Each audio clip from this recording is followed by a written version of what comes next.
Now, here on the Drop Your Baggage podcast, we actually drop baggage. We talk to people that are dope, that can give you hope and teach you a technique that can help you cope. And that technique is called mental and emotional release. It is an NLP technique.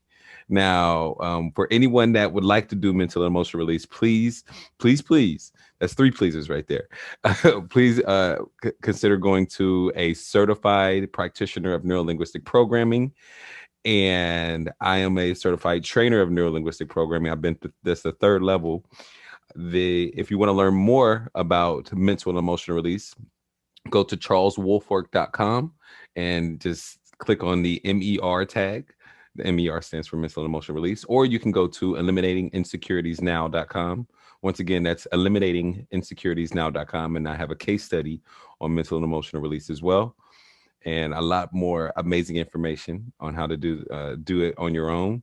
And just for your own good, Rhett, I want to let you know that I'm not a psychologist, a psychiatrist, a social worker, or a therapist, or a counselor of any sort, and that I'm just an alternative to working in the mental health space, if you will. So I say that for my lawyers. And now you chose to get rid of the fear of not being good enough. Why did you choose that fear? I think because it's one that has plagued me a lot throughout my life. Mm-hmm. It's one that I struggle with sometimes. Obviously, not all the time, because things do happen that remind me that it's not true. However, it's there, like a root, Mm-hmm. and I think it's also one where hopefully I can, be of service to other people by them, experiencing that and maybe relating to, what we do together. Amen. What's the one experience, or what's one trigger where you feel, or you get that thought of I'm not good enough, and it like makes you hesitate for a second before actually taking action? I'd say rejection is one of them, where rejection or disempowerment. So, rejection would be if I've, let's say, written to 10 orchestras and they all say no, then the assumption could be that, okay, I'm not good enough, and that's why they've said no. Mm-hmm. Or I've gone to 2 or 10 potential investors and they've all said, I'm not sure. Mm-hmm. So, that little voice comes in and says, maybe it's because you're really not good enough, Mm-hmm. as opposed to, remembering all the evidence of when I have been good enough. And Mm-hmm. there's, facts, things have gone well. Generally, everything goes well for me in the Mm-hmm. bigger picture. Mm-hmm. So yeah, those are some examples. Yeah, for sure. Those are good ones too. Um, Throughout the exercise, so I'll go ahead and give you an overview again. You only need to do three things: use your imagination, follow directions, and trust the process. You said that your past was to your left, or your left, and my right. You're right. It's not two lefts. Anyway, and the most important thing about this whole process is that you replace your negative thought patterns with positive thought patterns, and to go over each and every event, you observe each and every event that I asked you to observe, and to really see everyone in the event from a human aspect, from like on a spirit, on a human and spirit level, to where I will repeat these mantras and these different principles to you, and you can apply them to where it's needed, so you can release that feeling or that thought pattern of I'm not good enough. And between you and me, I'll edit this part out. Take your time. Remember, we've marked out 2 hours. We've only been in this for 45 minutes. Take your time, do what you need to do in order to heal. This is time for you, and I am here for you. So, and I've been on lines with people for 3-4 hours at one time. So please do what you need to do to go ahead and get rid of, or to change your consciousness around this negative, or this limiting belief. And also, yeah, that's what we're going to be doing. We're going to be changing your consciousness around this limiting belief, so you can see it through a lens or a filter of compassion and empathy and forgiveness and acceptance for yourself and others. Cool. Cool. All right. Awesome, man.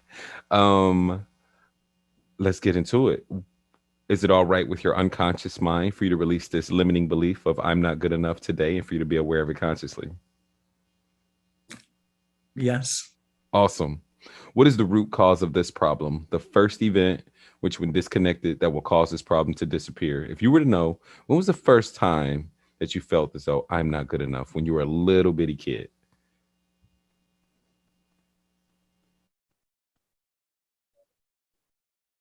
I think would have been at school and being bullied, and the backdrop of race in America, I'd say at the time, 70s. We think things are difficult now, but they were more difficult then. They were more difficult for our parents and grandparents. Mhm. So yeah, I think it's that backdrop. Understood. Do you have a specific event in mind as you think about with that?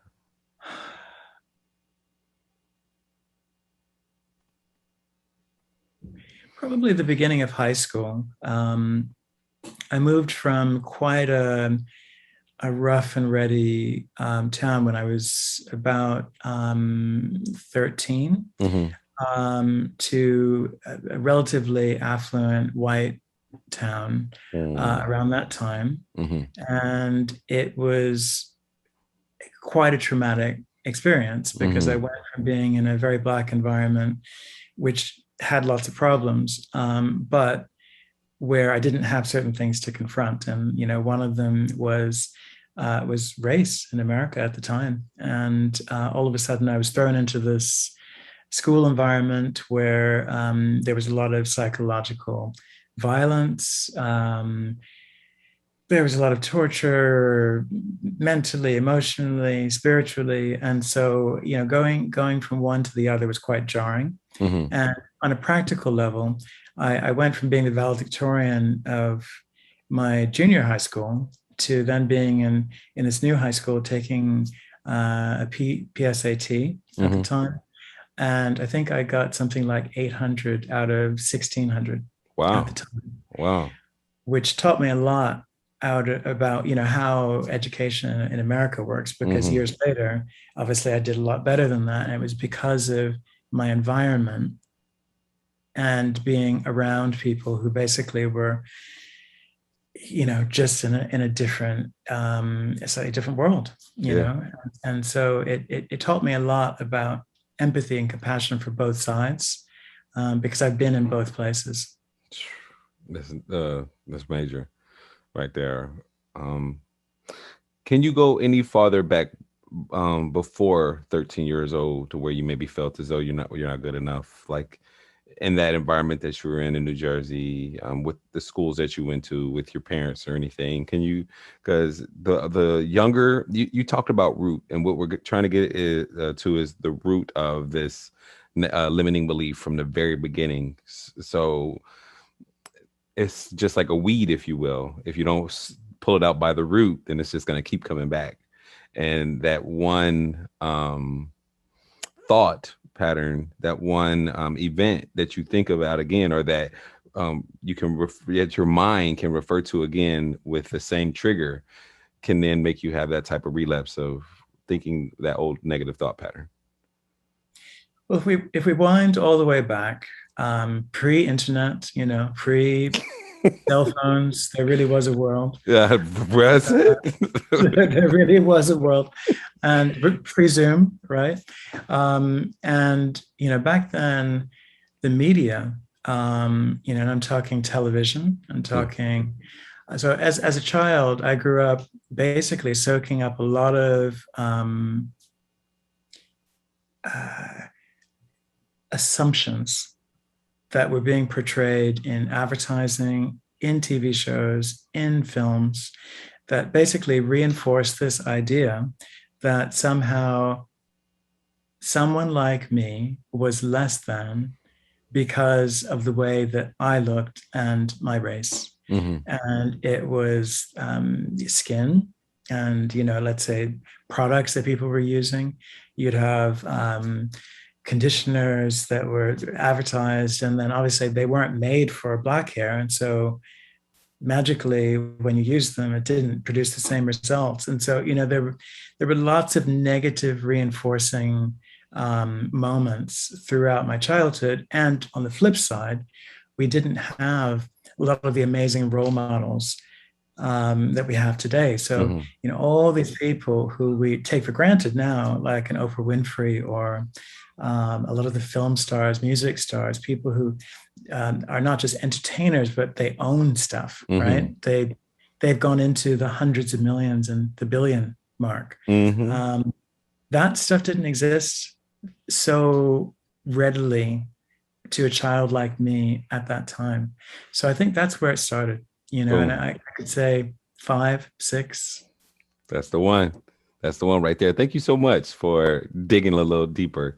That's very important for yourself. And of course, no worries, we'll be able to revisit that time when you were 13. But to start at the root is the most important thing that we need to do. All right. So now let's go ahead and get into it. You can go ahead and close your eyes and relax and let me know when you're ready for the process to drop your baggage. Okay. Awesome.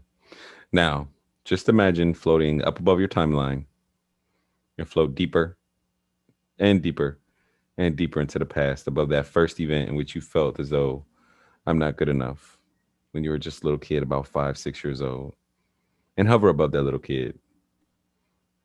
Be the observer of that whole event. Let me know when you can see that little kid. Hmm. All right. Now just stay right there, being the observer of the event, watching that little kid. Now, just ask your unconscious mind what it needs to learn from the event, the learning of which will allow you to let go of the emotions easily and effortlessly. Your unconscious mind can preserve the learnings so that if you need them in the future, they'll be there. Just tell your unconscious mind to preserve the learnings. What is something positive and empowering you can tell that little boy and everyone else involved in the event with the consciousness that you have today that will allow the emotions to evaporate like water on the concrete on a hot summer day? And as you preserve these learnings, the emotions are starting to dissipate more and more until they're all gone. Just let me know when they're all gone. Hmm. Awesome. Now, just imagine. Oh, wait a second. First of all, with your eyes closed and with you sitting above, or you with you being above that little boy right now, tell me what is something that you learned from the event.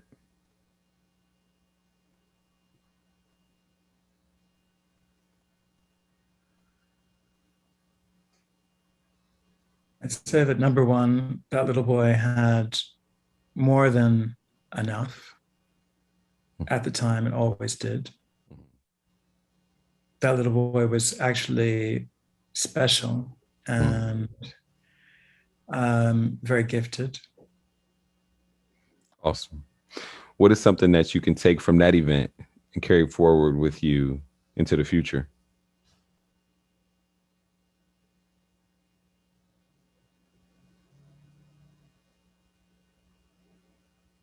I've always been enough. I've always been good enough. That's right. That's right. Now, just imagine floating up above your timeline and float deeper and deeper and deeper into the past, above the dinosaurs during the prehistoric age. Let me know when you're above the dinosaurs.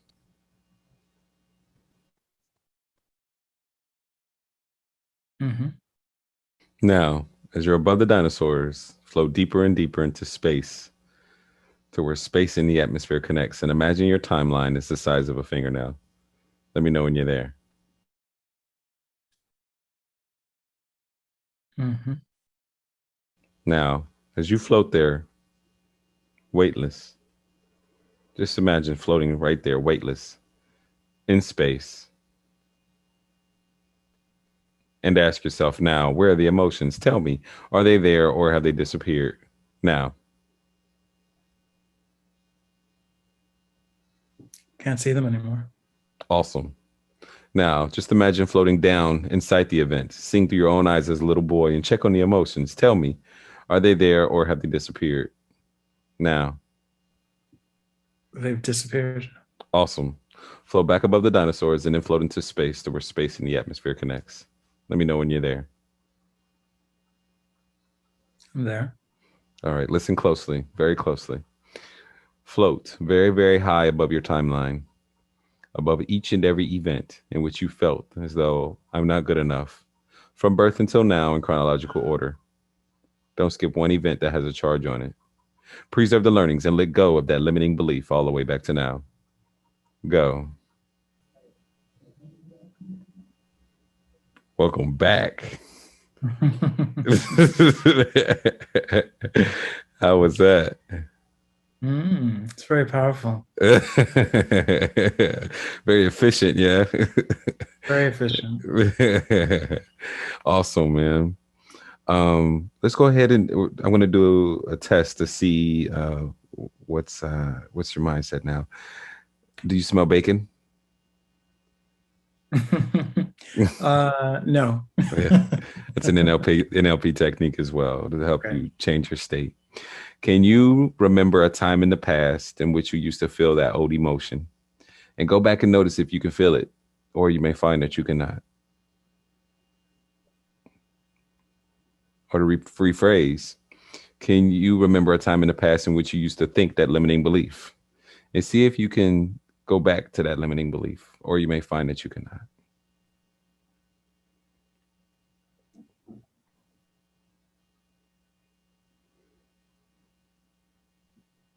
No, can't. Mm, hmm I want you to imagine going out into the future, an unspecified time in the future, in which if the same thing would have happened in the past, you would have felt as though I'm not good enough. But it's the future now. So see if you can find that old limiting belief, or you may find that you cannot.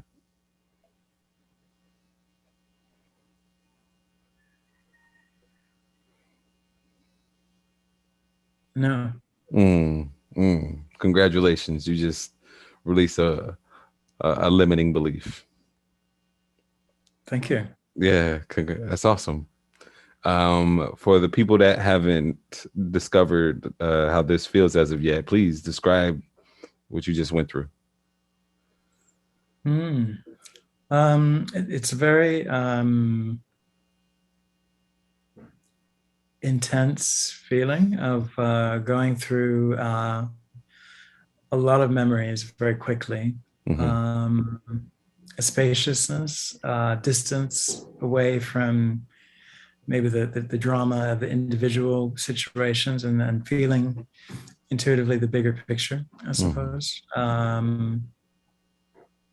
And seeing the themes, the threads, where it's come from, and then seeing it along a line. Hmm. Um, and most importantly, getting to a certain point where I could really see that it just isn't true. Yeah. And that's where that consciousness shifts happen when you're like, oh, this isn't true at all. And the themes and the bigger picture, that those are both very like good ways to describe it all. It's like when you're outside of the event, you can see everything that's going on as the observer in kind of like a very suggestive way, you know, Mm. subjective way. You know what I mean? Hmm. To where you're just like, oh, okay, I see that at that moment I felt this way because of this thread of thought patterns that I was thinking at the time. It's just like this before and that before. That's how I experienced it. And it sounds as though you experienced something similar.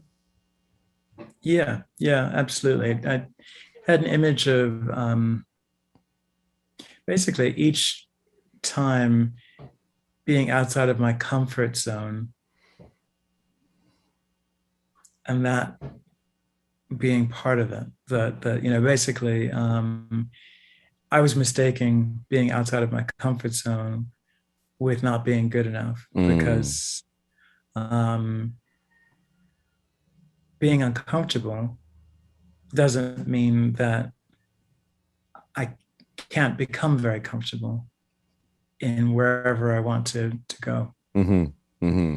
So whether it be high school and you're in a new environment, and you feel as though you have a long way to go in order to catch up to the people that were in your class, or whether you're getting the rejections, the no's that you're bound to get in any business. Those are all moments that are uncomfortable, and you're seeing that it's not about you not being good enough, but it's pretty much the process of doing anything that's either new or going into entrepreneurship, whether you're an artist or somebody that's investing in real estate. Yeah, exactly. Awesome. Absolutely awesome. I saw you had a couple of like visceral feelings of letting go, a lot of breathing, a lot of like taking in some new energy. The inhale Yeah, yeah, is yeah. an amazing feeling, man. Like can you describe that one? Yeah, I have this feeling of light. And Hmm. so it's like breathing in a certain bright, warm light, a relief, letting go, um, uh, this incredible bird's eye view away from the what I had perceived to be the problem, Hmm. this kind of false truth, and then actually being present with the truth, which is that anyone who survives anything is pretty amazing, really. I mean, that's all of us. So if we've managed to go from where we were to where we are now, to be Hmm. listening to this or to be, involved in it today, it's a bit of a miracle. And so something about being so outside of the smallness and the uh, that little voice, Hmm. kind of basically like realizing up there is no little voice because you can't even see the little voice. All you can see up there is the bigger picture. Hmm. Hmm. The bigger picture is always what matters. You know, we can get so stuck into stressful things when we're like in it. I always use the example of when you're having a disagreement with someone and you go to a friend, and when you're the person that's pissed off, you're like, I can't believe this happened, this person did this and this person did that, because you're inside of it.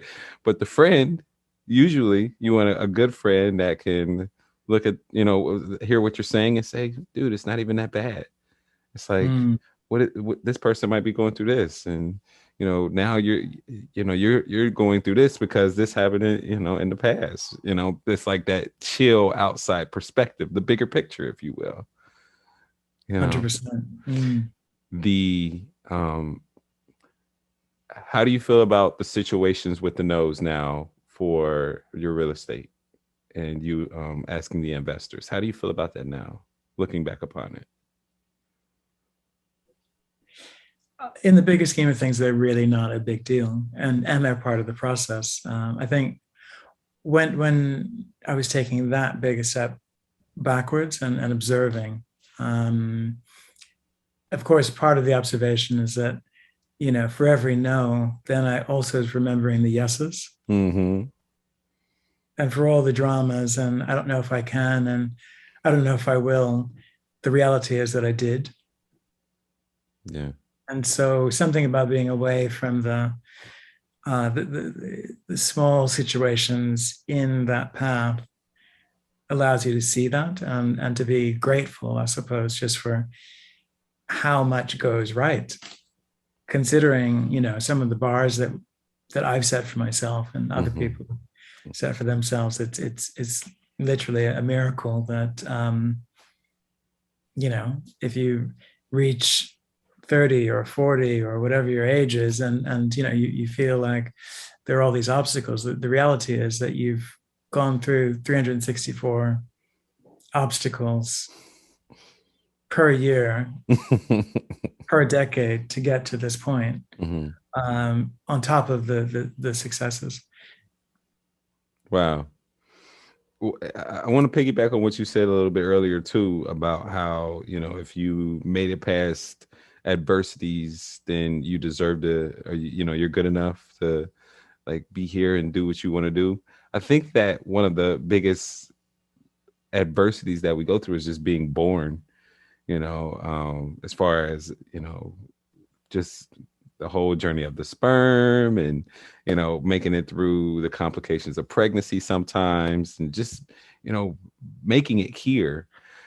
I mean, that right there, just being a spirit on earth right here, we don't have to do necessarily anything to prove ourselves, but just Mhm. you being like this human that is also being such a blessing to so many people, that that really resonates to where you're good enough no matter what. Mm. Yeah, yeah, that's awesome. Um, man, so Beautifully many. put. Hmm? Beautifully put. Thank you. Mm. So many deep, so many amazing lessons. Now, I'm going to challenge you a bit. The challenge now is to now make it to where where everything is instilled into your subconscious a little deeper. So next time that you may even have a thought of I'm not good enough, you make sure that you go even farther with something. You do something but more intense. You know what I mean? So if you were planning on, emailing 20 investors, now you email 40 or whatever the process is. You see what I'm saying? Mhm. Because then your subconscious mind is like, oh, he really thinks this. And then the trigger goes away even more. You see? Yeah, yeah. Yeah. So it's that thing of going even far, like pushing yourself even more when it may be harder. But also with the work that you did just now, the trigger may set off, but it's kind of like a blank to where it'll go off, but you'll automatically remember, oh yeah, I am good enough because I've been through all these things before. Mm. That's how most of my clients do it. Mhm, Um, mhm. so just I thank you so much for coming on to the podcast with me today. I appreciate it, right? No, my pleasure, and thank you. It's a very, very powerful experience for anyone who hasn't been through it yet.